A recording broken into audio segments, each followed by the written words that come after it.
Salam hörmətli dostlar, hər birinizə xoş gördük.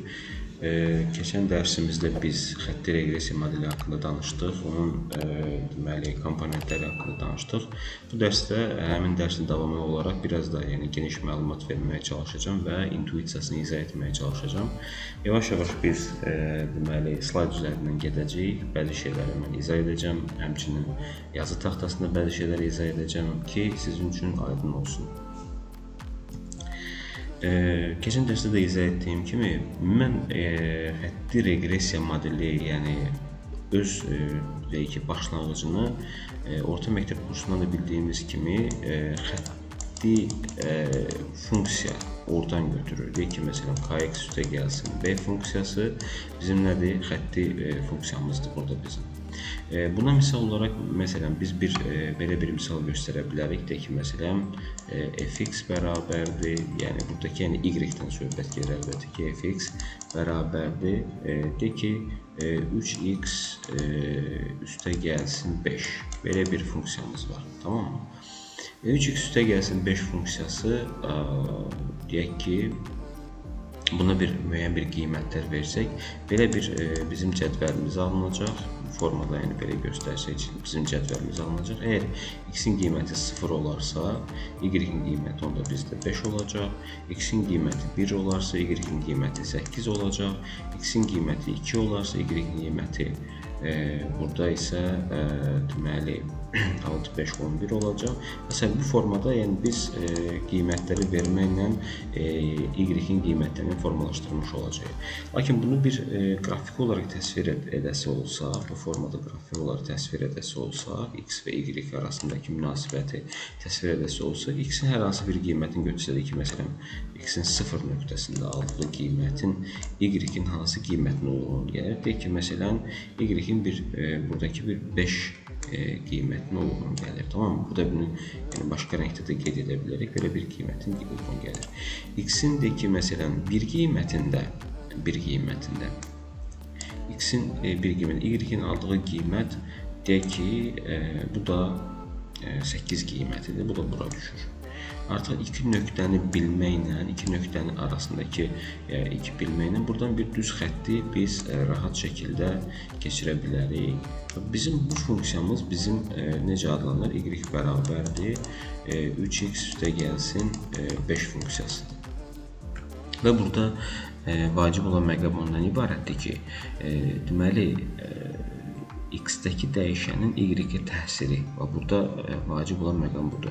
Biz bu funksiyanı götürsək, bu formada yazmış olsaq, deyək ki, məsələn, y bərabərdir 3x üstə gəlsin 5 yox, 5 üstə gəlsin 3x formasında yazası olsaq və bizim də deməli, xətti reqressiya modelimiz, yəni y bərabərdir beta 0 üstə gəlsin beta 1 vurulsun x üstə gəlsin error kimi yazısı olsa, komponent olaraq hər biri bir-birinə uyğundur. Y-dən uyğundur, beta 0 5 nöqtəsinə uyğundur, beta 1 isə bizdə burada uyğundur 3-lə, x-dəki x-dən uyğundur. Lakin burada bir də error parametrası var. Error parametri nə deməkdir? İlkin olaraq birinci başa düşməyə çalışaq ki, beta 0 nə deməkdir? Beta 0 x-in deyək ki, məsələn, 0 qiyməti aldıqda y-in aldığı qiymətdir, yəni 5 qiyməti alır. Buradakı bu məqamda və bu başlanğıc nöqtə bizim üçün nə adlanır? Y-in bir qiyməti adlanır. Y-in qiyməti alır. Lakin hər bir vahid x-in dəyişilməsinin y-ə bir təsiri var. Bu da həmin bu beta koefisiyenti y-ə, yəni deyək ki, məsələn, beta koefisiyent qədər x y-ə təsir edir. Tamam mı? Lakin burada digər bir məsələ var. Bu beta necə alınır? Hardan biz bu betanı əldə edə bilərik? Və bu betanın özünün ümumiyyətlə mənası nə deməkdir? Betanın mənasını anlamaq üçün burada deməli, ilkin olaraq başa düşmək lazımdır ki, beta, deyək ki, məsələn, bu, əgər bizdə təhlildə intersept adlanırsa, Beta isə, beta 1 isə bizdə adlanır slope, yəni əyim nöqtəsi. Yəni slope, əyim nöqtəsi. Və əlbəttə ki, bu slope'un tapılmasının bir neçə usulu var. Lakin mən deyək ki, məsələn, bizim halda bu necə ifadə olunur və nə mənaya gəlir ifadəsini göstərməyə çalışacağım ki, hansı mənaya gəlir və biz bunu niyə bu formada yazarıq. Bunu biraz aralayıram. Deyək ki, məsələn, bizim bir x-in bir nöqtəsi var. Deyək ki, məsələn, x-in bir qiymətidir. X-in bir qiymətində y-in aldığı bir nöqtə var. Bu nöqtə hardadır? Bax, bura düşür. Deyək ki, məsələn, 8 nöqtəsinə düşür. Deyək ki, məsələn, x-in bir qiymətində y-in qiyməti aldığı qiymət nə qədərdir? 8 qiymətidir. X-in 2 qiymətində isə y-in aldığı qiymət bizdə nəyə bərabərdir?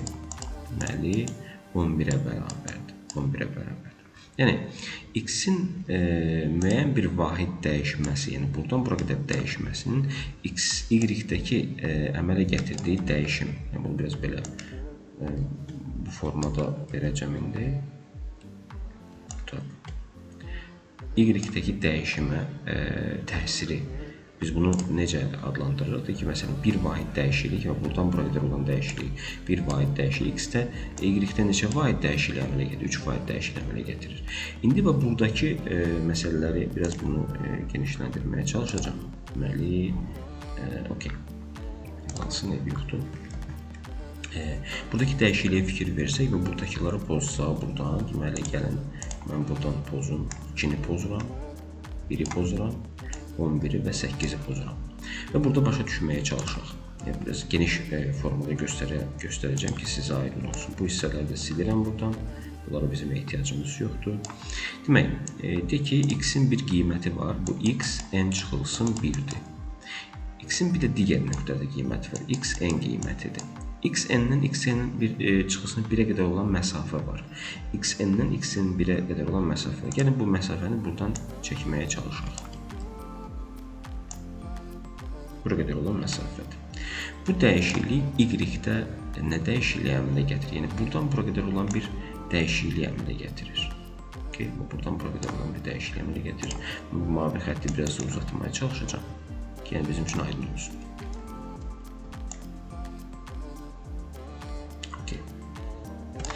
Demək, x-n çıxılsın 1-dən x-n-ə qədər olan məsafə buradan bura qədər olan məsafədir. Yəni, biz bunun ölçəsi olsa, buradan bura qədər olan məsafədir. Yəni, x-n-dən x-n çıxılsın 1-dən x-n-ə qədər dəyişim y-də nə dəyişikliyi əmələ gətirir? Yəni, buradan biraz vektor kimi göstərəsi olsa, yəni, burada x-n çıxılsın 1-də y-in qiyməti y-n çıxılsın 1-dirsə, x-in deməli, n qiymətində isə y-in aldığı qiymət, yəni y-in aldığı qiymət y-n qiymətidir. Yəni, buradan bura qədər bir dəyişiklik əmələ gəlir. Əgər buradan bura qədər bizim bir dəyişikliyimiz varsa, buradan bura qədər dəyişimimiz varsa, bu y-də buradan bura qədər bir dəyişiklik əmələ gətirir.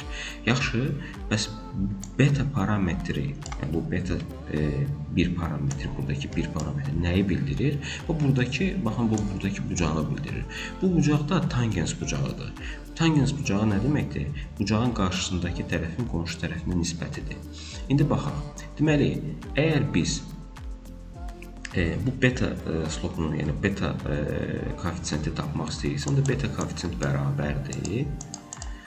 Yəni, x, daha doğrusu üzr istəyirəm, y-n çıxılsın, y-n çıxılsın 1 bölünsün x-n çıxılsın x-n çıxılsın 1. Yəni, dolayısıyla x-dəki dəyişikliyi, y-dəki dəyişikliyin x-dəki dəyişikliyə nisbətidir. İndi baxın, 8, buradakı qiymətləri, baxın, buradan aldığımız qiymətləri, burada qiymətləri yerinə qoyası olsa, yəni 11 çıxılsın 8, bölünsün 2 çıxılsın 1, bərabərdir 3 qiyməti alırıq. 3 qiymət nədir? Həmin bu beta koefisiyenti və buradakı, yəni beta koefisiyenti, bu beta koefisiyenti gördüyünüz kimi. Yəni, beta parametri hardan əldə edirik deyənə, onu əyani şəkildə göstərməyə çalışdım.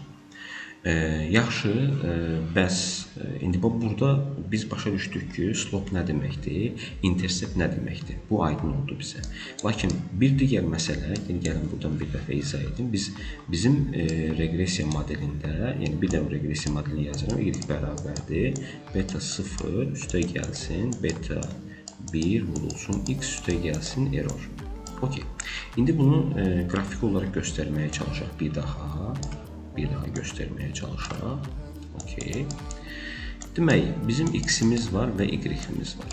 X-in bir qiyməti var. Ümumiyyətlə modelləşdirmədə belə bir yəni ifadə var. Yəni variasiya. Deməli, biz əgər bizə desələr ki, yəni x yoxdur, ki, y-in qiymətlərini tapmağa çalışırıq biz. X yoxdur, y-in qiymətlərini tapmağa çalışırıq. Y-in qiymətləri, y müəyyən bir qiymətlər alır. Deyək ki, məsələn 5, 3, 8, 12, 12 və s. Bu qiymətləri alır. Və biz desək ki, deyək ki, məsələn bu y 1 qiymətidir, bu y 2 qiymətidir, bu y 3 qiymətidir, bu y 4 qiymətlidir, bu da y 5 qiyməti. Bizə desələr ki, y 6 qiyməti, yəni təxmini nə qədərdir? Təxmini nə qədərdir? Məsələn, bizim gündəlik xərclərimizdir 5 manat, 3 manat, 8 manat, 12 manat, 12 manat. 6-cı gün biz nə qədər xərcləyəcəyik? Neynik? Biz sadəcə burada ən pis, belə deyək də, proqnoz nə olacaq bizim üçün? Sadəcə, yəni, y-in nəyini tapmaq, y-in riyazi gözləməsini tapmaq. Yəni, bütün y-ləri cəmləmək və onu nəyə bölmək? N-ə bölmək. Yəni, neçə nə y varsa ona bölmək. Məsələn, bizdə 8, 8, 16, o da 24, bu edir deyək ki, məsələn, 30, 30 bölünsün 5 edir 6. Deməli, bizim ortalama nöqtəmiz nə olacaq? Dəqiqə, 30, bu 24, bu da 16, yox, 40 edir, 40 bölünsün 5-ə 8 edir. Yəni, ortalama nöqtəmiz bizdə 8-dir. Yəni, 8 bizim orta nöqtəmizdir. İndi gəlin baxaq. Biz bir nöqtələri qeyd etməyə çalışırıq. Deyək ki, məsələn, tamam, buradan bir, deyək ki, bu formada 2, 4, 6, 8, 10, 12, 14 və s. Bizim neçə nöqtəmiz var? Birinci, gəlin götürək. 1, 12 nöqtəmiz var, 2-dən 12 nöqtəmiz var bizim. Yəni, bunu üst-üstə düşdüyü üçün qeyd etmirəm. Bir dənə bizim, yəni 8 nöqtəmiz var. Burada qeyd edirəm bunu. Bir dənə bizim, yəni 3 nöqtəmiz var. Burada qeyd olunur. Bir də bizim 5 nöqtəmiz var. Ümumilikdə bizim 6 dənə nöqtəmiz var. Bizim ortalama xəttimiz saatdan keçəcək. Yəni, orta xəttimiz bizim 8 isə o 8 nöqtəsindən keçəcək. Yəni, bizim ən pis proqnozumuzu götürsək, bu 8-ə bərabərdir. Yəni, y-in orta qiyməti və y-in orta qiyməti bərabərdir bizdə 8-ə. Tamam. Yaxşı. Biz x-in köməyi olmadan sadəcə y-in proqnozlaşdırılmasını etsək, onun riyazi gözləməsini tapıb deyirik ki, tamam, bizim növbəti gündə xərcimiz 8 manat olacaq. Yəni, ortalama xərcimiz. Bu ən pis proqnozdur. Çünki bu proqnozun ətrafında variativlik var. Buradan bura qədər olan məsafə var. Yəni, buradan bura qədər olan məsafə var, buradan bura qədər olan məsafə, bu variativlik sayılır. Yəni, y-in variativliyi necə tapılır? Deməli, varians y, yəni siz statistika kursundan biləcəksiniz, ya da bilmirsinizsə, bizim deməli, kanalda statistikaya baxır kursundan baxa bilərsiniz. Cəm işarəsi hər bir y çıxılsın y orta kvadratı bölünsün n-ə. Yəni, bu bizim variasiyanın funksiyasıdır. Variasiya nə qədər böyük olarsa, y-in öz riyazi gözləməsinin ətrafındakı dəyişiklik də, yəni volatillik də böyük olacaq. Lakin biz bu variasiyanı azaltmağa çalışırıq. Bu variasiyanı azaltmağa çalışırıq. Ümumən, yəni, gəlin azaltmaqdan danışmayaq. Deyək ki, məsələn, x-in bir qiymətində ki, məsələn, bizim xərclərimizdir. Bizim hər hansı bir gəlirimiz var. Bu gəlirin xərcə təsiri var. Deyək ki, məsələn, bu nöqtədə yerləşir. Deyək ki, birin x-i nöqtəsidir. Bu x-i nöqtəsindən bizim y-in qiyməti alınıb. Deyək ki, məsələn, bunu bu formada götürək. Orta nöqtədən söhbət gedir. Orta qiymət. Gedək, bura düşür. Okey, bura düşür. Və bizim, belə deyək də, proqnoz xəttimiz var. Proqnoz xətti ki, onun haqqında danışacağıq. Sadəcə mən bunu bu formada bir izahını verməyə çalışıram ki, sizin üçün aydın olsun. Gəlin mən bunu başqa bir rənglə qeyd edeyim. Tamam. Bir də ki, məsələn belə bir bizim proqnoz xəttimiz var. Proqnoz xətti bu formadadır. Okay, bu formadadır. Okay. Bu bizim y cap, yəni funksiyamızdır, proqnoz xəttimizdir. Demək, buradan, yəni ümumiyyətlə, yəni bu funksiyanın izahına baxsaq, buradakı funksiyanın izahına baxsaq, beta 0 nədir? Bizim bir başlanğıc nöqtəmizdir. Bax, bu başlanğıc nöqtə bizdə nə adlanır? Beta 0, yəni x-in 0 qiymətində y-in aldığı qiymət, yəni bu 0 olsa qiymət budur. Lakin, bir də bizim nəyimiz var? Bizim beta 1-in, yəni x-in qiymətini beta 1-in aldığı qiymət, beta 1-in koeffisiyentinə görə alınan qiymət var. Bu bizim proqnoz nöqtəmizdir, yəni deyək ki, məsələn, burada. Demək, proqnoz nöqtəsindən bir də real y-imiz var. Bizim real y-imizdirsə, bu bizim proqnoz y-imizdirsə, buradan bura qədər olan məsafə bizdə error adlanır. Error isə hardan qaynaqlanır, onu biləsiniz. Yaxşı, bəs buradan bura qədər olan məsafə nədir? Buradan bura qədər olan məsafə, yəni y cap çıxılsın, y orta. Buradan öyrənsə bizim proqnozlaşdıra bildiyimiz hissədir. Yəni mən bunu bu formada verəcəm. Proqnozlaşdıra bildiyimiz hissədir. Lakin proqnozlaşdıra bilmədiyimiz hissə isə bu error term hissəsidir, bu hissədir. Okay? Bir də bunların ikisinin cəmi bizə nə verir? Total, yəni total variasiyanı verir. Yəni y-in özünün riyazi gözləməsi ətrafındakı nəyin verir? Bizə variasiyasını verir. Bu variasiya bizim, deməli, mən zamanla vaxta da baxmağa çalışıram ki, bizim dərsimiz 20 dəqiqəni keçməsin. Həmin bu total variasiya adlanır y çıxılsın, y orta, yəni ümumi variasiya. Baxın, burada da göstərdiyimiz kimi. Buradan bura qədər olan məsafə isə error adlanır. Yəni y çıxılsın, y cap, yəni proqnozlaşdıra bilmədiyimiz hissə. Lakin bu hissə isə, baxın, bu hissə isə, gəlin mən bunu başqa rəngdə yenə göstərməyə çalışıram. Bu hissə isə, baxın, bu hissə, buradan bura qədər olan hissə isə bizim proqnozlaşdıra bildiyimiz hissədir. Yəni komponent olaraq siz başa düşməyə çalışsanız, baxın, bu hissələr, yəni proqnozlaşdırıla bilən hissə budur, proqnozlaşdırıla bilinməyən hissə isə budur. Buradan bir də əyani şəkildə göstərməyə çalışsaq, bizim yəni y-in, yəni total variasiya hissəsi, yəni y-in özünün riyazi gözləməsinin ətrafındakı variasiyası, total variasiya adlanırsa, bu nöqtə, yəni bu hissədəki bu nöqtə bizim, deməli, mən burada bir başqa bir rəngdən göstərməyə çalışıram. Bu nöqtə bizdə əgər beta bizim koeffisiyentimiz adlanırsa, buradakı gəlin rəngi biraz dəyişim, mən fərqli rəngdə verim. Bu nöqtə bizdə beta koeffisiyenti intersept adlanırsa, bu hissə isə, baxın, buradan deməli x-ə nəzərən, bunu biraz xətt olaraq belə deyək də, elə bir ki, x-i buradan yuxarıya doğru biz çəkirik, yəni buradan çəkməyə çalışırıqsa, buradakı, baxın, buradakı burada bucaq ki, burada da göstərib həmin bucaq, beta bucağı bizim nədir? Koeffisiyentimizdir. Yəni beta koeffisiyentimiz, hansı ki, həmin beta koeffisiyent vasitəsindən biz, yəni x-in dəyişiminin y-ə bir təsirini burada beta koeffisiyent nə qədər təsir edir, onu göstərməyə çalışırıq. Əyani şəkildə burada görünən hissə budur. Ümumən, yəni xətti reqressiya modelini, deməli,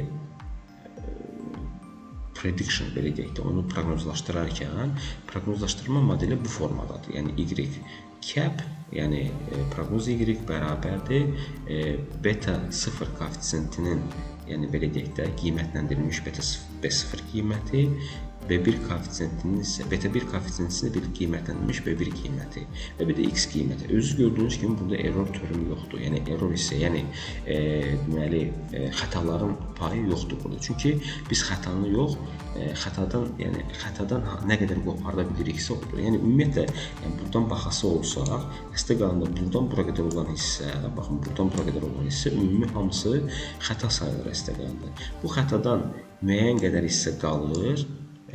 müəyyən qədər hissə qalır. Müəyyən qədər hissə isə, baxın biraz yaxınlaşdırıram, müəyyən qədər hissə qalır. Müəyyən qədər hissəni isə biz proqnozlaşdırmağa çalışırıq. Nəyin vasitəsilə? Y vasitəsilə proqnozlaşdırmağa çalışırıq. Ona görə buradakı məqamda sizin başa düşməyiniz lazımdır ki, yəni ümumən siz deməli nə qədər, yəni variasiyadan nə qədər azaldırsınız.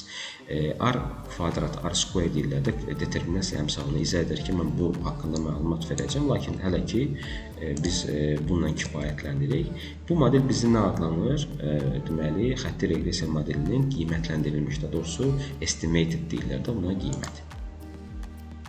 Və əlbəttə ki, burada beta 0 dediyimiz kimi estimated interceptdir, beta 1 isə estimated belə deyək də slope-dur. Ümumilikdə isə xətti reqressiya modelinin deməli qiymətləndirilməsi, ümumiyyətlə xətti reqressiya modelinin proqnoz xəttinin tapılması, predicted xəttin tapılması ən kiçik kvadratlar üsulu ilə həyata keçirilir. Buna keçməmişdən əvvəl mən müəyyən qədər yenə də növbəti dərsdə yəni sizə informasiya verəcəm. Əsas olaraq mənim sizə başa salmaq istədiyim məsələ nə idi? Burada beta 0 və beta 1 koeffisientlər nə deməkdir? Slope nə deməkdir? Intercept nə deməkdir? Əlbəttə ki, onun haqqında izah verdim. Növbəti dərsdə mən inşallah çalışacağam ki, ən kiçik kvadratlar üsulu ilə qiymətləndirmə necə həyata keçirilir, onun haqqında məlumat verim sizə. Yəni bu qiymətləndirmə həyata keçirilməsi, ümumiyyətlə bunun törənməsi necə tapılır və s. haqqında məlumat verim. Buna görə inşallah ki, izləmədə qalın. Növbəti dərsimizi də yaxın günlərdə mən hazırlayıb, yəni kanalımıza yerləşdirəcəm. Hər birinizə təşəkkür edirəm. Çox sağ olun. Növbəti görüşlərdə görüşənədək.